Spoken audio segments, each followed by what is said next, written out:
lahat yan. Kasalukuyan, Saturday ngayon. Anong oras natin ka? Check natin sa aking relo. Ayan o. Eksaktong alas 6 yan mga abel. Eksaktong alas 6 na ng hapon. So, ngayon, kasalukuyang minomotivate ko yung mga ibon ko. Ayan. Si Peter 3. Si Miss Peter 3, ayan. Tapos yung kapatid niya. Bale, nestmate yan, dalawang yan eh. Ayan mga abel, kita niya. Mag-nestmate yan, dalawang yan. So ngayon, minomotivate ko kasi itong ibon na to is isasali natin ngayon to sa fundraise 2 ng PUF. Then nakasali rin siya sa PUF fundraise 1. Tapos yung rank niya is sa Young Bird is 33. Then nasa overall ang lahat ng sa fundraise is pang 67, 68 siya mga abel. So ngayon, isasali natin yan sa fundraise uli. Then yung kasama naman yan na kumbaga sa tiyahin niya is eto. Ayan. Isasali rin natin mamaya yan. So ngayon itong ibon naman na ito is nasa 100 plus ata to sa ranking na. Pero sa Young Bird nasa Young Bird nito nasa 90 ata o 95 mga ganun. Pero sa sa overallan medyo malayo-layo ng konti, nasa 100 plus o 200 plus. Pero okay lang yun mga abel, first lap pa lang naman. Then ngayon, si naman, pangalan to? Si 641, yan. Bali ang laban namin ngayon sa PPCP Pogi is Bangar Ilocos Sur. So medyo nag-aalangan ako sa ibon ko kasi parang may nakikita akong mamasa-masa sa ilong niya pero wala naman sa sipon eh. Baka uminom lang. Pinunasan ko nga para makita ko kung may lalabas na sipon sa kanya eh. Yan o. Tinitingnan ko mga abel. Kasi ganitong oras kasi ako nagmo-motivate tapos nag-oobserba ng ibon. So kaninang tanghali pinakain ko, tapos ngayong hapon pinakain ko ng mga bandang mag-aalas 4. Malakas naman kumain. So wala naman ako naging problema. So siguro nung pagsubo ko lang siguro, pagpata ko ng herbiotic sa kanya, doon siya sinipon kasi medyo medyo malamig yung dito ka. Medyo malamig yung pinaka herbiotic ko. So ngayon ang gagawin ko sa herbiotic na yon, sa susunod na isusubo ko sa kanya o ipapata ko sa kanya, tanghali pa lang tatanggalin ko na sa rep. So baka nabigla lang siguro sa pagkaabigay ko. Ayan o. Okay naman, hindi naman, wala, buti na lang. Nag-aalala ako sa kanya kanina eh.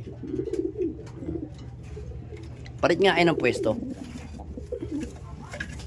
Tapang pa rin eh. So ngayon naman, ito medyo umuubo pa tayo ng konti. So etong si Juana isasali ko ngayon sa Patibayan 2 ng BBC. Pero hindi natin ikaarga kasi ang sakayan lang nila ngayon is MOA, Mall of Asia lang sa Maynila. So ang ibon natin is naarating na ng San Pedro at saka Cabiao. Ayaw ko na siyang idalhin sa Maynila. So sa susunod na karga, doon ko na siya ikaarga kasi nasa Laguna na sila. So ito, naka-entry to si Juana at saka tong itong naka-BBC na to, isang to. Ayan. Ito to. Etong si Miss Peter 3 din yan. Si Mr. Peter 3. Yan, si Mr. pala yan. Yan. Kasi ito, si Miss Peter 3. Mr. Peter 3 yan. Magkapatid yan, mag-nestmate yan. Kita nyo naman mga abel. Pansinin nyo yung itsura nila, oh.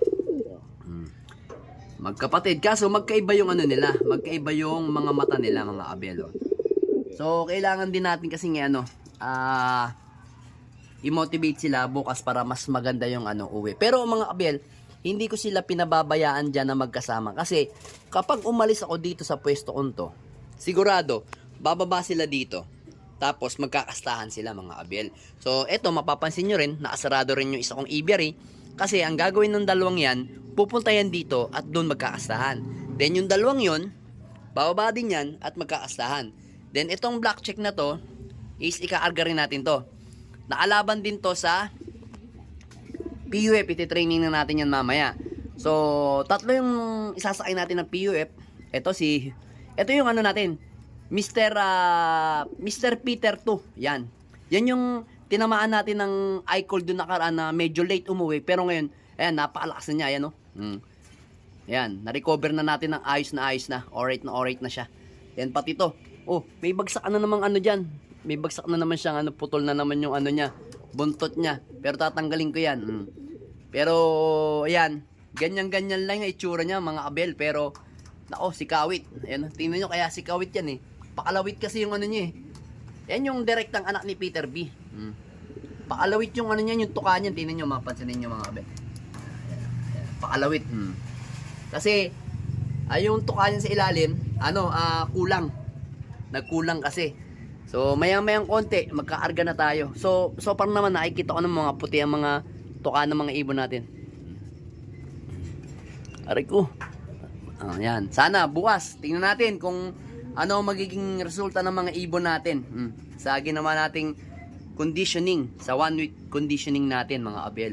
So syempre ako mga abel, kung tatanungin niyo naman ako kung bakit ako hindi ako nagpapakita sa inyo ng mga conditioning ko sa araw-araw, kasi mas gusto ko sa ako na lang sa inyo papakita pagka talagang nanalo na tayo ng isang hapit mga abel. At least hindi ako mapapahiya sa inyo. Gusto ko ipakita sa inyo pagka nanalo na tayo isang maganda-gandang panalo. So kung tinatanong nyo sa akin yung mga conditioning ko, siguro same lang tayo. May pagkakaiba lang siguro, magkaiba yung mga araw nating bigayan mga abel. Pero ngayong araw na to, Sabado, kasi ito, malayo na kasi ito eh. Yung Bangar kasi mga abel, malapit na yun sa Tagudin at saka sa Bigan. So ngayong Sabado, wala naman akong binigay dyan ng kahit ano. Kasi na ako, every Friday na ako nagbibigay. Ang ibinigay ko lang sa kanya ngayon is yung herbiotic natin mga abel. Binigyan ko lang siya ngayon kasi nga may napansin ako sa kanya na medyo namamasa yung tuka, wala namang problema yung herbiotic natin. Kasi kahit na ibigay natin ng loading time, walang problema kasi herbal naman yun mga abel. Walang problema yun mga abel. So, kahapon pa ako nakapagbigay ng maintenance sa mga ibon ko. So, yung tinatawag natin pabaon, nakapagbigay na ako kahapon pa ng alas 4 ata, alas 5 ng hapon. So, yun lang. Then, wala na. Plain water na lang ang binibigay ko sa mga ibon ko. So, doon sa mga nagtatanong naman, nag-adjust din tayo sa patuka.